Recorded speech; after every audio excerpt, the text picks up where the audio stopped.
कि राजस्थान देश का सबसे बड़ा राज्य है क्षेत्रफल के आधार पर, और उसके सबसे बड़े हिस्से में रेगिस्तान है, जिसे आप थार डेजर्ट के नाम से जानते हैं, जो राजस्थान से क्रॉस होते हुए पाकिस्तान तक जाता है। और ऐसे में भारत के अंदर स्थित यह डेजर्ट अपने आप में एक विशिष्टता लिए हुए है, क्योंकि यहां पर रेत के धोरे हैं, उड़ती हुई रेत है। और इस राजस्थान का लगभग 60% हिस्सा रेगिस्तान में है। अरावली से अगर आप उत्तर और दक्षिण की तरफ निकल जाएं, उत्तर पश्चिम की तरफ निकल जाएं, तो लगभग अरावली के उस पार वाला जो हिस्सा वो रेगिस्तान के अंदर काउंट किया जाता है। ये तमाम वो जिले हैं, जैसलमेर, बाड़मेर, जोधपुर, बीकानेर, जो कि रेगिस्तान के लिए हमेशा भारत भर में ऐसे देखे जाते रहे कि अच्छा आप रेगिस्तान से आते हैं। इवन अगर आप किसी को यह बता दें कि आप राजस्थान से हैं, तो वो राजस्थान की जगह ध्यान रखता है, अच्छा रेगिस्तान से हैं, वहां तो ऊंट चलते होंगे, वहां तो गर्मी के कारण लोगों को परेशानी होती होगी। हमारी ये इमेज रेगिस्तान के कारण पूरे देश में विख्यात है। लोग हमें रेगिस्तान के टूरिज्म के नाम पर तो सवाल पूछ लेंगे, लेकिन रेगिस्तान में उत्पन्न हुई अपॉर्चुनिटीज के नाम पर नहीं पूछते। क्यों नहीं पूछते? क्योंकि हम अपने आप को दिखाते ही ऐसे हैं कि साहब देखिए हम तो डेजर्ट वाले लोग हैं, लेकिन इसी डेजर्ट से लाखों करोड़ रुपए कमाए जा रहे हैं, जिससे राजस्थानियों के अंदर का ना तो साहस बढ़ता हुआ दिख रहा है, और ना ही सरकार चाहती है कि वो इस इमेज में जाएं कि देखो आपकी ये जमीन हमने इस तरह से उपयोग में ले ली। मैं चर्चा क्यों कर रहा हूं साथियों? राजस्थान सरकार ने हाल ही में एक पेड़ मां के नाम से एक योजना शुरू कर दी। पेड़ लगाया गया कि भाई हमारे अपने परिवारजनों के नाम पर लगाया जाना चाहिए, लगाया गया। और तो और रेगिस्तान जैसी जगहों को सीमित करने के लिए राजस्थान में बकायदा आफरी और काजरी नाम की संस्थाएं काम कर रही हैं। एरिड फॉरेस्ट रिसर्च इंस्टीट्यूट बकायदा जोधपुर में यह प्रयास करता है कि कैसे हम डेजर्ट के बढ़ने को रोक सकते हैं। राजस्थान के अंदर ही काजरी नामक जो संस्थान है, सेंट्रल एरिड रिसर्च इंस्टीट्यूट, उसका भी काम यही है कि रेगिस्तान के प्रभाव को कैसे रोका जाए, मार्च पास्ट ऑफ डेजर्ट को कैसे कंट्रोल किया जाए। लेकिन कंट्रोल के नाम पर सरकारों के द्वारा करोड़ों के लालच में उखड़ते हुए इन पेड़ों को आप जेसीबी से देख सकते हैं। ये जो तस्वीर आपके सामने आग लगने की है, ये पेड़ों में लगाई गई आग की है। ये पेड़ कौन सा है? छोटा मोटा नहीं साहब, ये खेजड़ी का वृक्ष है। ये वो वृक्ष है जिसे आप उखड़ता देख रहे हैं, जिसे राजस्थान में राजस्थान के वृक्ष का, राजस्थान के पेड़ का दर्जा प्राप्त है, राज्य वृक्ष का दर्जा प्राप्त है। राज्य वृक्ष का दर्जा क्यों ना हो साथियों? ये वो वृक्ष है जिसके लिए 1730 में राजस्थान के अंदर 363 लोगों ने चिपक कर जान दे दी थी। चिपको आंदोलन तो बहुत बाद शुरू हुआ। राजस्थान में 1730 के अंदर जोधपुर के अंदर खेजड़ली जो आंदोलन जाना जाता है, जिसके ऊपर आज भी मेला भरता है, विश्नोई समाज की महिलाओं, पुरुषों और बच्चों ने पेड़ों की रक्षा के लिए पेड़ों से चिपक कर राजा के आदेश के विरुद्ध जान देना प्रेफर किया, क्योंकि राजस्थान का ये जो वृक्ष है, ये 50 डिग्री सेंटीग्रेड तापमान पर भी खड़ा रहता है। यह वो वृक्ष है जिसे गर्मी कितनी भी भीषण हो सहन करने की ईश्वरीय शक्ति इसे प्राप्त है। यह वो वृक्ष है जो कि अपने ऊपर उगने वाली सांगरी के लिए, जिसको जीआई टैग मिला हुआ है, जाना जाता है। यह वो वृक्ष है जिसकी मिट्टी रोकने की क्षमता विशिष्ट है, जिसके चलते रेगिस्तान का प्रसार रुकता है। इस वृक्ष से लोगों का जो जुड़ाव है, रेगिस्तान को बढ़ने से रोकने के लिए इस वृक्ष का जो महात्म्य है, इसे रेगिस्तान में बहुत पूजनीय बना देता है। और इस पूजनीय वृक्ष को आज राज्य सरकार के आदेश पर, मैं यही कहूंगा, क्योंकि कहीं ना कहीं राज्य सरकार ने जिन कंपनियों से एमओयू किया है, वो कंपनी सपाट जगह चाहती हैं, और वो सपाट जगह का अर्थ है वो तो चाहती ही रेगिस्तान है कि हमें तो एकदम साफ कर दो, पेड़ पौधे नहीं चाहिए, ये आपने आफरी जाफरी काफरी जो लगा रखे हैं हमें नहीं चाहिए, अरे डेजर्ट ही तो है, बढ़ने दीजिए, हमें क्या फर्क पड़ रहा है। साथियों, विकास के नाम पर विनाश का जो राजस्थान में खेल चल रहा है, क्योंकि जहां एक और हमें यह पढ़ाया जाता था हमारे रेगिस्तान को कैसे रोका जाए, अरावली के उस पार बढ़ते रेगिस्तान, मार्च पास्ट ऑफ डेजर्ट को कैसे रोका जाए, लेकिन आज वही रेगिस्तान देश के लिए बिजली उत्पादन का केंद्र बन गया है, लेकिन साथ ही साथ पर्यावरण के नाम पर उखड़ते पेड़ों की किसी को चिंता नहीं है। ये जो तस्वीरें आपके सामने हैं साथियों, ये शिव की हैं। शिव विधायक हाल ही में आपको ये चारपाई पर जले हुए पेड़ों की राख के पास बैठे हुए और अपनी रात गुजारते हुए दिखाई दिए। सुर्खी बनी कि खेजड़ी के कटाई के विरोध में ग्रामीणों ने आंदोलन किया और रविंदर भाटी ने अधिकारियों को खरी खोटी सुनाई।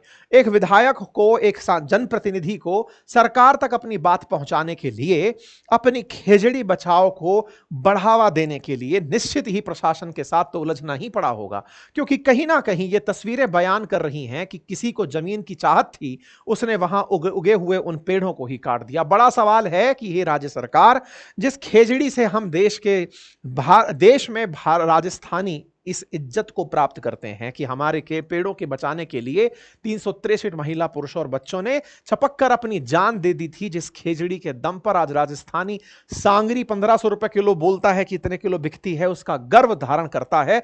जिस खेजड़ी से हम रेगिस्तान को चुनौती दे पाते हैं, उस खेजड़ी को क्यों उखड़ने दे रहे हैं? क्यों हमारे राजस्थान के खेजड़ी वृक्ष मारे जा रहे हैं? यह सवाल विधायक द्वारा भी पूछा जा रहा है, क्षेत्रीय लोगों के द्वारा भी पूछा जा रहा है। कहा जा रहा है कि सोलर प्लांट की कटाई के लिए खेजड़ी की अवैध कटाई की जा रही है। खेजड़ी की अवैध कटाई की न्यूज नई नहीं है साथियों, कई बार पहले भी ऐसा हुआ है कि खेजड़ी के वृक्ष को रातों रात उखाड़ा गया। 565 पेड़ कटने की खबर पहले भी आई थी।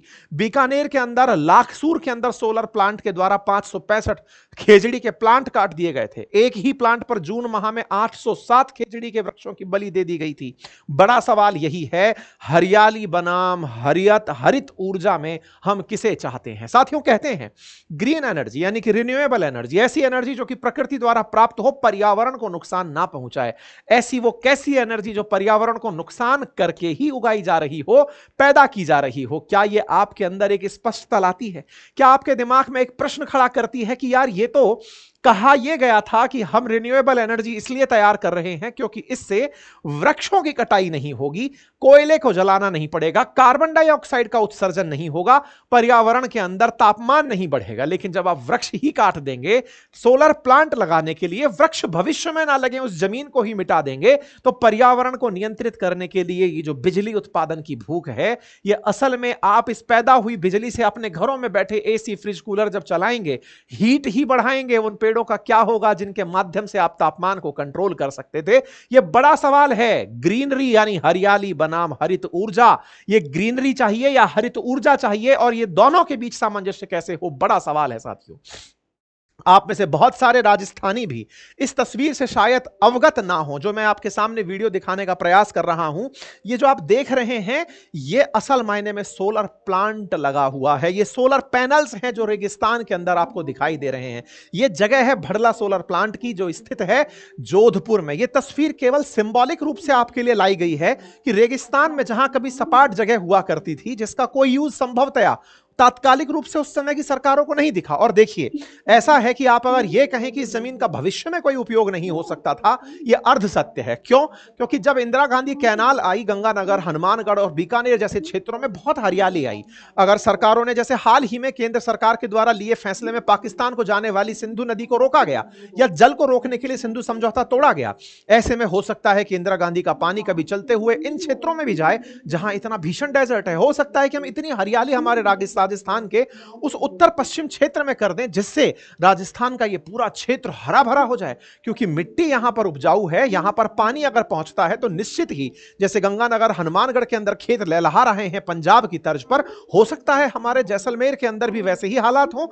बाड़मेर, बीकानेर, इन सभी क्षेत्रों के अंदर, जोधपुर, जहां जहां डेजर्ट है, वहां पर हमें उड़ती हुई धूल नहीं, अपितु यहां पर उगते हुए पौधे दिखाई दें। लेकिन अगर आप आने वाले 25-30 सालों के लिए इन जगह को खत्म कर देंगे सोलर प्लांट लगा करके कि साहब ये पूरी डेजर्ट है, भविष्य में इसका कोई उपयोग नहीं था, करोड़ों प्लांट ताक दो, क्योंकि हमें बिजली उत्पादित करनी है, हमें बिजली चाहिए, लेकिन किस कीमत पर यह तय करना होगा। क्योंकि अल्टीमेटली आपका एक उद्देश्य इस बिजली से पूरा हो रहा है, और वो उद्देश्य क्या है?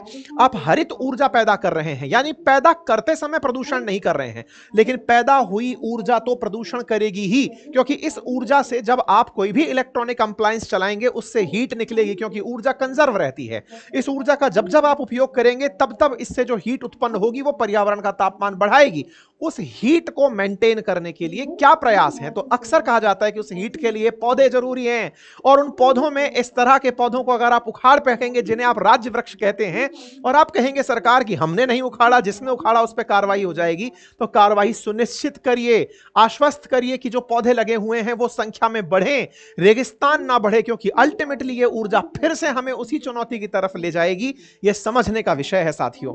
आज हमारे देश के लिए बड़ी चुनौती है कि हम अपने इंपोर्ट बिल्स को कम करें, क्योंकि देश के लिए बड़ी चुनौती 85% ऊर्जा हमें इंपोर्ट करनी पड़ती है। ऑयल के रूप में, गैस के रूप में हमें दूसरे देशों पर निर्भर रहने पड़ता है। आज अमेरिका अगर रूस के नाम पर हमें छेड़ता है तो वो यही है कि इनको पता है कि इनको इतना तेल तो मंगाना पड़ेगा, इसके बिना इनकी पूर्ति नहीं होगी। हमने उसके लिए एक अच्छा सॉल्यूशन निकाला। हमने कहा कि हम बिजली पर शिफ्ट हो जाएंगे। बिजली पैदा करने के लिए नवीनीकृत ऊर्जा के जो साधन हैं, चाहे फिर वो सोलर एनर्जी हो, चाहे वो विंड एनर्जी हो, फिर चाहे हाइड्रो पावर हो, हम उस पर शिफ्ट हो जाएंगे। देश ने एक बहुत ही अच्छा टारगेट रखा कि 2030 तक हम 500 गीगावाट एनर्जी केवल रिन्यूएबल एनर्जी से पैदा करेंगे। और आपको जानकर खुशी होनी चाहिए, इस 500 गीगावाट में से राजस्थान ने 125 गीगावाट बिजली उत्पादित करने का स्वतः लक्ष्य निर्धारित भी किया, और वो हमने प्राप्त करने के लिए इसको लक्ष्य बनाया। राजस्थान ने लक्ष्य रखा कि हम राजस्थान में 2030 तक 125 गीगावाट एनर्जी पैदा करेंगे, और उसमें से 90 गीगावाट जो एनर्जी होगी वो हम केवल सोलर से पैदा करेंगे। आपको ज्ञात हो तो प्राप्त सर्वे के अनुसार राजस्थान इटसेल्फ के पास 142 गीगावाट की बिजली उत्पादित सोलर पैनल से करने की क्षमता उपलब्ध है। हमने फिर भी 2030 तक का लक्ष्य रखा। राइजिंग राजस्थान के अंदर हमने ये देश को बताया कि हम इस तरह से बिजली उत्पादित कर सकते हैं, और यही कारण है कि राजस्थान के अंदर जो राइजिंग राजस्थान नाम से कार्यक्रम आयोजित हुआ, जिसमें बड़ी मात्रा में निवेशक आए राजस्थान में निवेश करने के लिए, ताकि उस निवेश से राजस्थान की अर्थव्यवस्था को चार चांद लग सके। उनमें से अधिकांश ने जो अपना इंटरेस्ट शो किया वो इसी रिन्यूएबल एनर्जी से के लिए प्राप्त होने वाली जगह पर और लगने वाले सोलर प्लांट पर किया। तभी तो राज्य सरकार के द्वारा 6.5 लाख करोड़ रुपए के एमओयू साइन किए गए। सवाल फिर से बड़ा है, आपने इतना धन लिया जिसके माध्यम से देश में निवेश आएगा, राज्य में निवेश आएगा, क्योंकि यह सरकार के खाते में नहीं, इतने पैसे से इतने सारे उद्योग लगेंगे। तो ये जो पैसा खर्च होगा, ये पैसा अल्टीमेटली जाएगा सरकार के पास। सरकार के पास जा रहा है राज्य के व्यक्ति। राज्य सरकार ने उस जमीन को रेगिस्तान बताकर, अब दो बड़े प्रश्न हैं यहां पर। बड़ा प्रश्न यही है कि एक तरफ आप दिखा रहे हो कि देखो डेजर्ट का हमने यूज कर लिया, राज्य के लिए हमने बहुत कुछ कर दिया, लेकिन साहब वो व्यक्ति जो वहां निवास करता है, जो पानी के लिए पीड़ित है, गर्मी से पीड़ित है, रेगिस्तान से प्रताड़ित है, उसे आपके इस कार्यक्रम से क्या लाभ हुआ? आंसर है कि साहब राज्य को पैसा मिलेगा तो दो प्रकार की फ्री स्कीम बढ़िया चला पाएंगे। जी नहीं, आपको आश्वस्त करना चाहिए था कि यह जमीन भविष्य में तमाम संभावनाओं से भरी थी। और हम इनकार नहीं कर सकते, राजस्थानी जिन्होंने भी रेगिस्तान, हनुमानगढ़, गंगानगर और इन क्षेत्रों में, बीकानेर में देखा है, और बाद में इंदिरा गांधी कैनाल के चलते वहां पर उत्पन्न हुई फसलों को देखा है, आप वहां रह रहे लोगों के हकों को आप नहीं छीन सकते। आप यह नहीं कह सकते कि हमें पता है कि 25 साल बाद तक भी तुम्हारी इस जमीन का कुछ नहीं होगा। अरे क्यों नहीं होगा? बीकानेर, बाड़मेर के अंदर जब ऑयल के भंडार निकले तो वहां पर हाल ही में जमीनों के भाव बदल गए। ऐसे में राज्य के द्वारा उन लोगों की जिनकी जमीनों पर यह सब हो रहा है, राज्य के लिए, राज्य का जो अर्थ है उसका सदुपयोग कैसे हो, कैसे उन्हें यह सुनिश्चित कराया जाए कि हां यह आप ही के पास का क्षेत्र है, आप ही के विकास में काम आ रहा है, आपका पर्यावरण सुरक्षित रहेगा। यह बड़ा सवाल है। 6.5 लाख करोड़ के एमओयू होते हैं, और उसमें से अडानी 7.5 लाख करोड़ इन्वेस्ट करने का वादा करता है। 7.5 लाख करोड़ का ये जो 35 लाख करोड़ के राजस्थान के अंदर एमओयू अब तक प्रीवियसली हुए हैं, उनमें 7.5 लाख करोड़ केवल अडानी ने कहे कि वो इन्वेस्ट करेगा। ऐसे ही टाटा का 1.2 लाख करोड़ का निवेश, 1.2 ट्रिलियन रुपीस का टाटा के द्वारा निवेश की न्यूज निकल कर आती है। $14.3 बिलियन के राजस्थान में 10 साल के अंदर टाटा के द्वारा इंटरेस्ट शो किए जाते हैं कि हम इतना पैसा आपके यहां इन्वेस्ट करेंगे। हां जी, ये इन्वेस्टमेंट होगा, हमारे राज्य के अंदर रेगिस्तान में सोलर प्लांट्स लग जाएंगे, लेकिन अल्टीमेटली उन सोलर प्लांट से बिजली उत्पादन के बाद जो हीट निकल कर आएगी, उस हीट का आप क्या कीजिएगा? आप कहेंगे सर आप विकास विरोधी हैं। देखिए, याद रखिएगा, जब जब विकास और पर्यावरण आमने सामने खड़े होंगे, दोनों के अपने अपने पक्ष होंगे।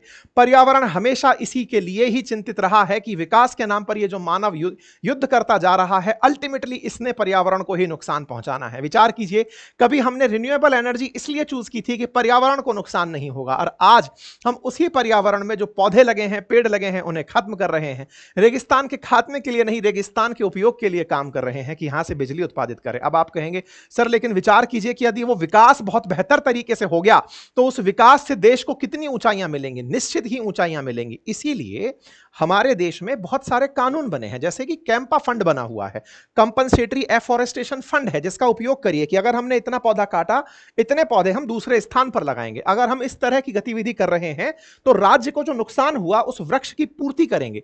हम राज्य के विकास के विरोध में नहीं, अपितु विकास के साथ साथ पर्यावरण का सहयोग लेकर आगे बढ़ेंगे। इस प्रकार की नीतियों को सरकार को ध्यान देने की अत्यंत आवश्यकता है, क्योंकि राज्य के लिए जहां तक बात हो मेगावाट की, तो 2 हेक्टेयर भूमि आवश्यक होती है 1 मेगावाट बिजली उत्पादन के लिए। ऐसे में बड़ी मात्रा में, जब हमारे देश में, हमारे राज्य में 90 गीगावाट बिजली उत्पादित 2030 तक होनी है, तो बड़ी मात्रा में क्षेत्र की आवश्यकता होगी। अत्यंत रूप से समझना आवश्यक है कि जिस रेगिस्तान में कभी सरकार ने अपने प्रयासों से वृक्ष लगाए होंगे, उन वृक्षों को काटना पड़ेगा। इन प्लांट के लगने के लिए सरकार आवश्यक रूप से कदम उठाए कि वो ऐसा क्या करे कि वृक्ष के साथ इनका सामंजस्य सुनिश्चित किया जाए। राज्य की भूरी भूरी प्रशंसा देश भर में हो रही है कि यह बिजली उत्पादन में अपना बड़ा लक्ष्य प्राप्त करेगा, रेगिस्तान का सदुपयोग करेगा। राज्यवासियों को भी उस रेगिस्तान के उपयोग से होने वाले लाभ सुनिश्चित होने चाहिए।